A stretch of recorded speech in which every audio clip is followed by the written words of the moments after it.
welcome back. My next guest is Reverend Michael Bernard Beckwith. He is the spiritual leader of the Agape International Spiritual Center in Los Angeles, and I'm sure most of you have seen him on The Secret. Reverend Michael, thank you for taking part in this telefundraiser. It is my joy to be with you, and I send regards from the entire Agape International Spiritual Community. And, of course, we love you and we support the tremendous work that you're doing to uplift humankind and to embrace the children that are affected in such a way that it's calling us to step up and be the best that we could possibly be. Thank you so much. Reverend Michael, as you know, the theme of this telefundraiser is the power of giving.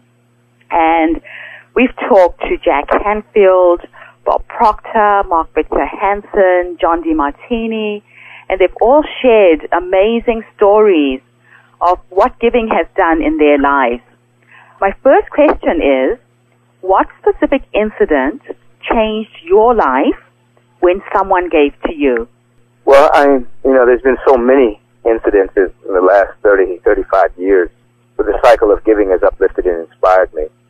But I can remember a moment, if I go back a number of years ago, even before I founded the Agape International Spiritual Center, and I was going through a period of time in my life that was somewhat dark and ominous, and I just come out of a legal situation that was, the burden of it was still on my shoulders.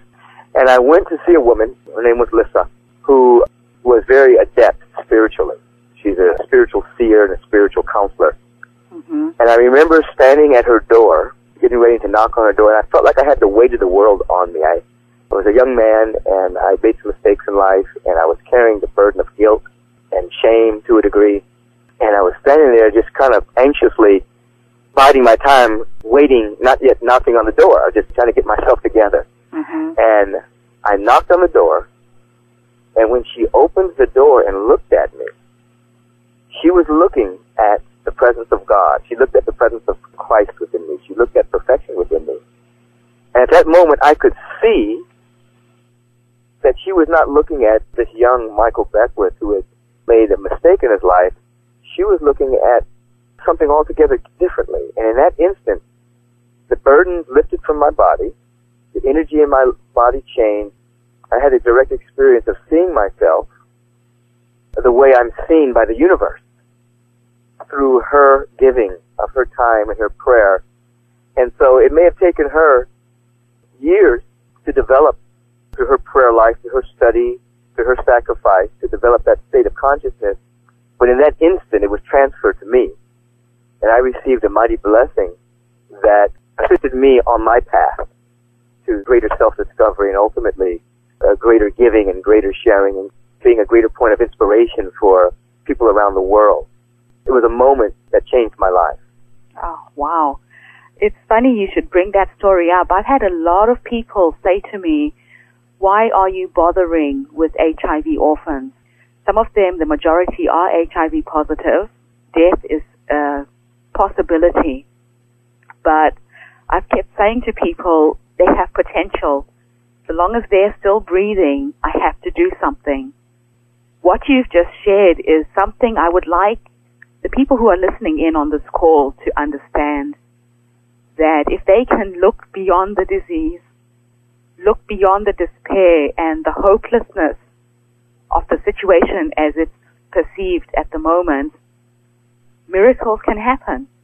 Miracles can indeed happen. If someone has the gift of sight and insight and can see beyond the appearances, you'll see potential, you'll see possibilities, and when you're able to see it, we're able to be guided by something bigger than ourselves and break the logjam of the status quo. And as you've indicated, something miraculous can take place, but it can only happen if someone is able to hold that vision, believe in it, and then be guided by that inspiration and that enthusiasm. Great and mighty things have come from what seemed like very small acts. Changes have occurred as more and more people participate. You know, the old statement that Rome wasn't built in a day, well, in the same sense, the Berlin Wall didn't come down in a day. Apartheid was not over in a day. All of those things come through acts of people who are giving of their time and their substance their prayer, and it builds up a tidal wave of energy, and then a change occurs. So people are looking at HIV and AIDS as this ominous, unbreakable, demonic force, where little by little, as the love is poured on that salve, and as people begin to see possibilities in individuals, little by little, one day we'll be on the phone and we'll talk about the great breakthroughs that we've had, the lives that were changed, and some of the gifts that these people gave to the world because someone didn't give up on them. So I'm with you all the way. Thank you for that. We are at a point where, if you're all listening, you could take part in raising the future Nelson Mandela of Africa. Absolutely. They have potential. Thank you for sharing that. So what specific incident changed your life when you gave to someone else? It's interesting, giving. When you live to give, I teach that, first of all, you give to live. And then you mature, you have an insight, and then you discover that you're here to live, to give, that your whole reason for being on the planet is to give. And I'm in a position where that's just how I live. I'm searching my mind as I'm talking to you for a specific incident because it's the nature of my life, to find places to give. Our spiritual center has over 20 humanitarian efforts that we give all the time. And a specific incident that changed my life, nothing is coming to my mind right now. They're all life-changing, because giving and receiving are so interlinked that you cannot give without receiving, and you cannot receive without giving a blessing. I remember a moment. I was in college. I don't know why this just popped into my mind. I was attending USC, and I was walking across the campus, and this young woman had come out of the financial aid office and dropped her book, and I was helping her with the book, and I could see that she was crying. And so I gave my time and helped her with the books and asked her what was going on, and she said, I don't have enough money to finish college, and the financial aid office is giving me a little runaround, and I'm just very frustrated. I think I'm just going to just give up. I'm going to give up. And I said, well, how long do you have to graduate? She said, I got 2 years. And I said to her, you mean 4 semesters?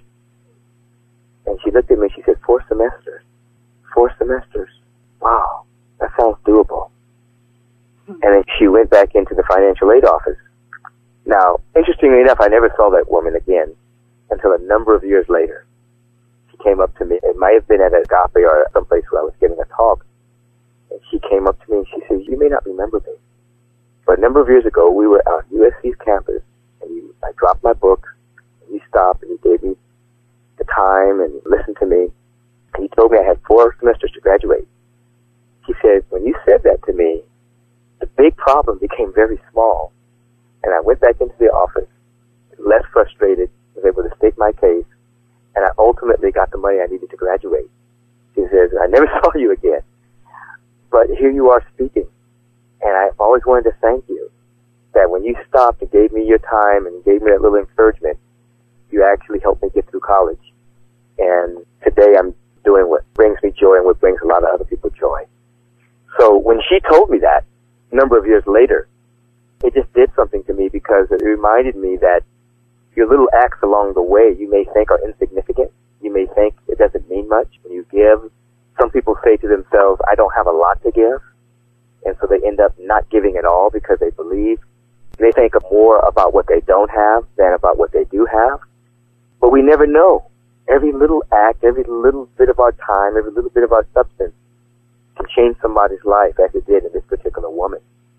So when she told me that, that shifted me again to let me know that even when things seem so big, if I just do a little, it is significant because in the universal scheme of things, in the mind of God, God does not know quantity. God only knows quality. And so when the quality of our giving is sincere and honest and genuine, it affects lives. And so that act of giving, which was so small on my part, changed that lady's life and then ultimately boomeranged and came back and changed my life again as well. Amazing. And I think the important thing for most of our listeners to remember is that giving is not just about money. I think we had a little conversation earlier when I called you, and I was explaining how, people think money is the key. I personally feel money is just the energy we use to move around, to balance out the imbalances in the world. The fact Yeah. that you're all listening